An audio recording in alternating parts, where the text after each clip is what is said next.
오늘 투데이 안경 원픽은 K바이오 배터리 하반기 달릴 준비 완료입니다. 6월 들어 한국 증시도 살아나면서 하반기 증시에 대한 기대감이 고조되고 있습니다. 상대적으로 주춤했던 바이오 배터리주도 하반기 연준의 금리 인하 기대를 기반으로 달릴 준비에 나서는 모습인데요.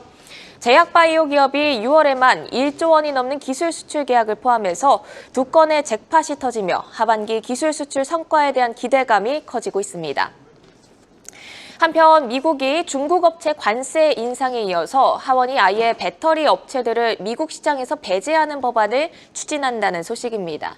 미국의 탈중국화 행보가 거세지면서 한국 업체들의 수혜가 기대되고 있는데요. 오늘은 김용덕 주식창 파트너와 함께 자세히 얘기 나눠보겠습니다. 어서 오세요. 네, 반갑습니다.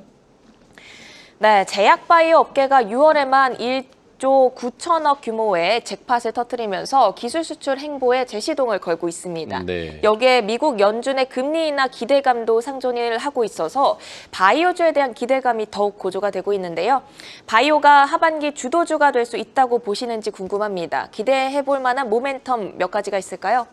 우선은 이제 미국의 금리 인하 가능성 부분에 대해서는 이번 그 6월 FOMC 회의 이후에 파월의 연설 및 기자회견에서 점도표상으로 금리 인하를 진행하는 게 아니다.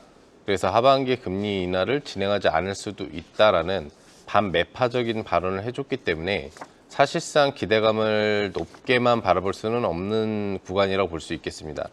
하지만 이제 금리 인하가 하반기 중에 진행된다라는 전제 하에 생각을 해본다고 한다면 바이오주의 강세 가능성은 충분히 점쳐볼 수가 있겠는데요.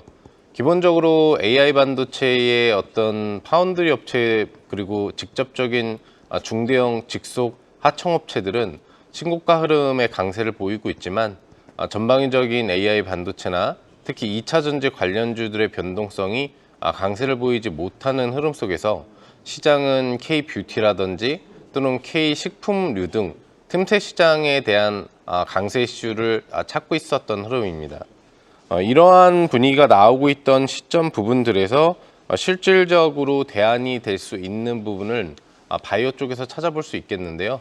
5월 달에도 2조 원 수준의 기술 수출을 나타내는 곳이 바이오였고 6월에도 1조 9천억 수준의 또한 추가적인 기술 수출을 나타내주면서 지속적인 관련 매출 부분들을 확대하고 성장성을 높여가는 그런 부분이 되겠습니다.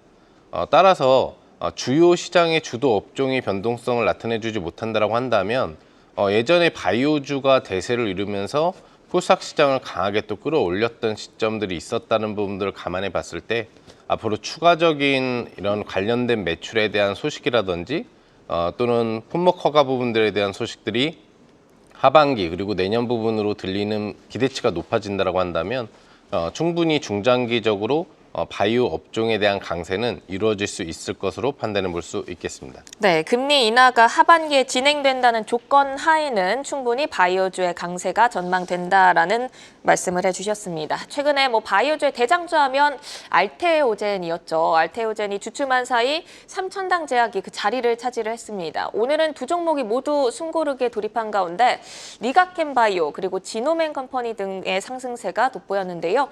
두 기업의 기술 강점은 무엇인지 또 하반기에 좋은 소식 기대해 볼 수 있을까요?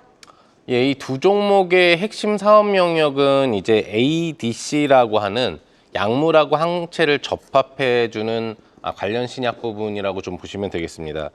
지노멘 컴퍼니 같은 경우에는 이제 콘탁틴이라고 하는 ADC 치료제를 현재 개발하고 있는데 종양 성장 억제율이 무려 80% 이상을 차지한다라고 합니다. 결과적으로 굉장히 효과적이기 때문에 하반기 추가적인 이제 기술 확보가 더 이루어지고 그리고 효과 입증 부분들에 대한 증명 부분들이 더욱 강화된다라고 한다면 기대감이 높은 상황이라고 볼 수가 있겠고요. 리가켄 바이오 같은 경우에는 이번 ASCO에서 발표된 LCB14의 하반기 조건부 허가 신청 자체가 지금 기대되고 있는 그런 상태입니다. 관련된 부분에 있어서 2025년도에는 시장의 상품 출시까지도 가능하다라는 얘기가 나오고 있기 때문에 또 포순제약과의 제휴를 지금 진행하고 있는 상태, 그리고 최근 Y바이오 로직스와의 전략적인 이 ADC 관련 분야에 대한 제휴를 통해서 연계협력 시너지 효과를 갖고 오는 흐름이라고 좀 볼 수 있겠죠. 그래서 특정 어떤 대형 바이오 기업들에 대한 강세뿐만 아니라 이런 중형주급의 바이오 종목들도 지금 힘을 내면서 기술 개발에 박차를 가하고 있기 때문에 관련 기대치는 높다고 판단해 볼 수 있겠습니다. 네, 알테오젠을 필두로 삼천당제약 그리고 리가켄 바이오 등 순환매가 일어나고는 있지만 바이오시밀러의 대장격인 셀트리온과 삼성 바이오로직스는 좀처럼 반등에 나서지 못하고 있습니다. 셀트리온과 삼성 바이오로직스의 부진 배경은 어디에 있다고 보시는지 궁금한데요. 어떤 트리거가 본격 반등의 신호가 되어줄 수 있을까요? 아무래도 가장 큰 원인은 시총이 아닌가 생각합니다. 네. 삼성바이오로직스만 하더라도 시총이 50조 정도가 되고 셀트리온도 40조 정도에 해당하는 시총을 가지고 있다고 보시면 되겠습니다. 이렇게 시총이 크기 때문에 이 종목을 움직이기 위해서는 중소형 바이오 종목들을 움직이는 것보다 막대한 자금력이 필요합니다. 또한 연계적으로 지속적으로 개입되는 외국인과 기관의 수급이 있기 때문에 이 수급에서의 매수세가 들어오지 못한다고 한다면은 이 종목들을 강하게 끌어올리기는 좀 어렵다고 볼 수 있겠죠. 하지만 지금 추진되고 있는 어떤 탈중국화 그리고 중국에 대한 바이오 보안법을 통해서 중국 관련된 이제 신약 부분, 재료 부분들에 대한 어떤 생산이나 사용 부분들을 막는 부분들이 본격화된다고 한다면 전 세계에서 가장 많은 신약 생산을 해낼 수 있는 관련 CDMO 기업이라고 볼 수 있는 이 삼성 바이오로직스가 힘을 낼 수 있을 거라고 좀 볼 수 있겠습니다. 그리고 추가적으로 셀트리온 같은 경우에는 다양한 이제 신약 개발 부분들을 상당히 좀 해주고 있다라고 볼 수가 있겠는데 그런 부분들에 대한 진전에 대한 얘기들이 지금 크게 나오고 있지 않은 게 문제거든요. 다양한 신약 부분들에 대한 결과물들이 이런 중소형주들처럼 직접적으로 지금 발현되는 뭐 그런 시점이 된다라고 한다면 강세 가능성도 있다고 볼 수 있겠습니다. 네, 시총이 워낙 크다 보니 수급을 끌어당기기에는 좀 매력적이지 않은 부분 짚어주셨는데요. 탈중국화 행보에 따른 수혜도 기대된다는 점 두 가지 모두 짚어주셨습니다.